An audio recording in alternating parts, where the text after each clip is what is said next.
Hola chicos, espero que estén muy bien. Aquí el profe Luis una vez más. Y hoy vamos a hablar acerca de la medición del tiempo y las transformaciones históricas. Dentro del ciclo nosotros ya aprendimos básicamente a hacer la diferencia entre un acontecimiento y un proceso histórico. También ya aprendimos acerca de las 4 etapas formativas de nuestra historia: prehispánica, virreinal, decimonónica y contemporánea. Pero es momento de que reforcemos un tema muy importante, chicos, y es saber cómo se crea la medición de la historia. Sin duda alguna es un tema muy debatido historiográficamente hablando, ya que la medición de la historia desde la cultura occidental siempre ha sido lineal. Ahora, esto no quiere decir que la historia se cuente igual en todas partes, chicos. Cada civilización, cada región, cada país, cada territorio, cada continente va a tener su propia medición de la historia y corresponde a acontecimientos específicos. Así que comenzamos. ¿Cuáles son las medidas de la historia? Bueno, tengan algo claro, chicos. Así como los científicos utilizan, pues, por ejemplo, el kilogramo, el gramo, los historiadores también vamos a tener nuestras propias medidas de análisis histórico. Estas van a ser más simples a la observación, pero más difíciles al análisis. Ejemplo, por una parte tenemos la medición espacial, que corresponde al análisis de un espacio geográfico, ya sea un lugar, un territorio, una región, una nación, un continente, y que nos permite identificar un acontecimiento en un punto en específico. Ahora, vamos con la parte difícil. También tenemos la medición temporal. Ahora, el tiempo siempre va a estar relacionado con un aspecto medible, es decir, con un acontecimiento, un proceso o una coyuntura histórica. No analizamos la concretura del tiempo en general, sino más bien de un acontecimiento en un tiempo en específico. Ejemplo, la independencia, ¿no? Si quisiéramos hacer el análisis espacio-tiempo, les voy a poner un ejemplo. La independencia en Guanajuato. Así de fácil. Ponemos otro. La revolución en Tlaxcala. Ahora seamos más específicos con el tiempo.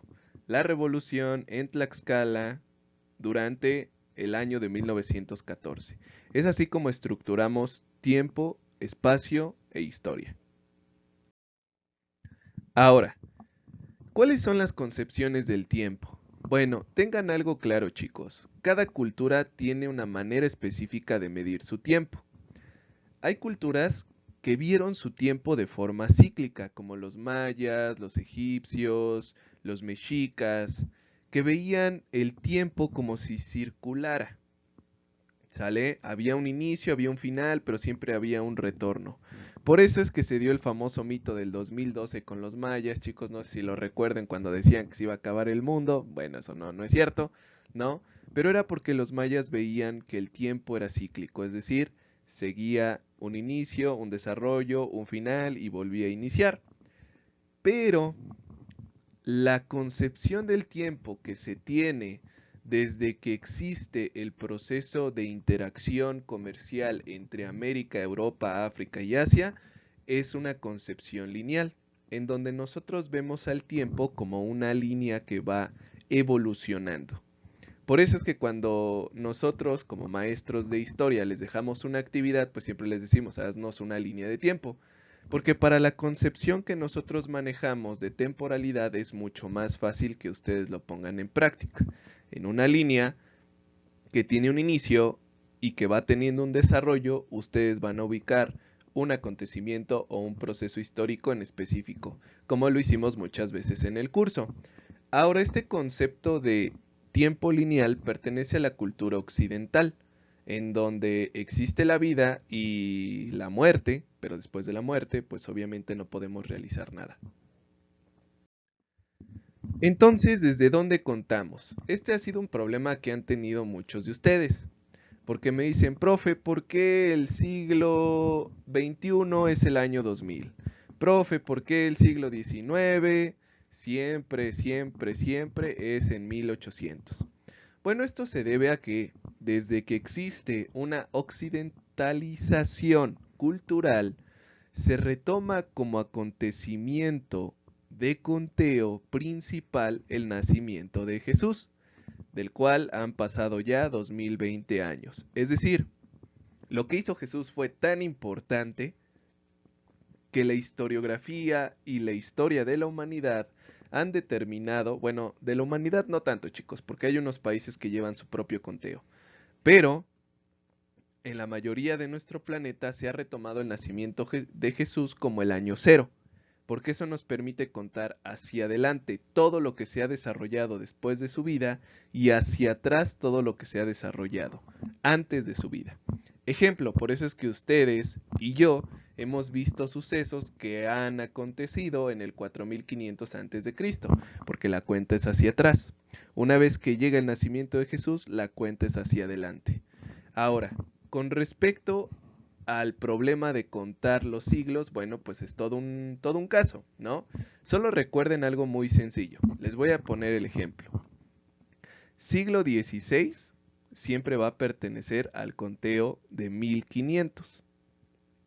Siglo XVII al conteo del 1600. Siglo XVIII al conteo de 1700. Siglo XIX al conteo de 1800. Siglo XX al conteo de 1900. Siglo XXI al conteo de los años 2000.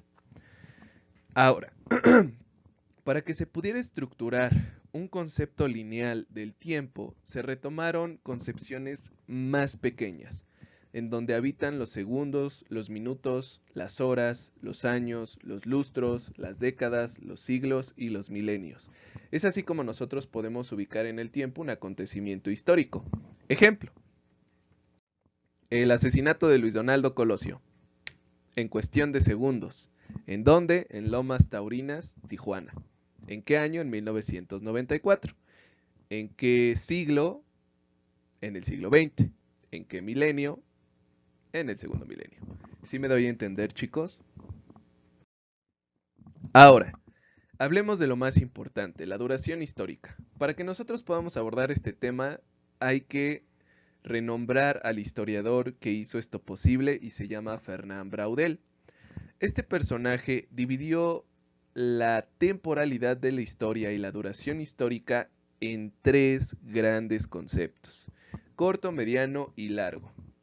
¿Para qué? Para que hubiera un mejor entendimiento de todo lo que se habla en la historia, chicos. Les pongo el ejemplo. Él dijo que la corta duración corresponde a aquellos acontecimientos que se dan en horas, días o semanas. Vamos a poner un ejemplo de la historia de nuestro país. Un ejemplo de corta duración sería las elecciones del 2018. Es de corta duración porque se llevaron a cabo en un día. Un ejemplo de un proceso de mediana duración que llega a durar años, lustros o décadas podría ser la Revolución Mexicana. ¿Por qué? Porque duró más o menos de 1911 a 1917. Ustedes ya saben que hay dos versiones, ¿no? Una que dice que dura más de 30 años, otra que dice que dura, pues lo que les acabo de decir, 6 años. Otro ejemplo de mediana duración podría ser, en su defecto, la independencia, ya que dura 11 años. ¿Sale?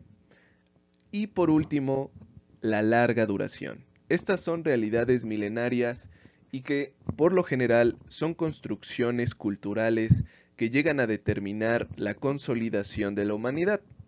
En español que me dé a entender y con un ejemplo que ustedes puedan captar, sería el fomento a la religión cristiana. Imagínense, desde que se tiene noticia de que Jesús es un símbolo hasta la actualidad, la cultura occidental lo ha adoptado como tal, en cualquiera de sus vertientes. Otro ejemplo de una realidad milenaria podría ser el desarrollo del Homo sapiens, como tal. Es decir, son concepciones muy largas. Para el caso mexicano podría ser la concepción de nuestra cultura como el mestizaje. Inició en el siglo XVI, pero no ha terminado. Espero que les haya gustado el video y que hayan entendido las duraciones históricas, la temporalidad y espacial de la historia.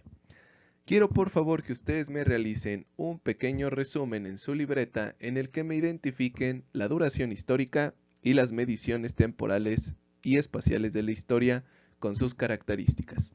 Nos vemos chicos, cuídense mucho, que les vaya muy bien.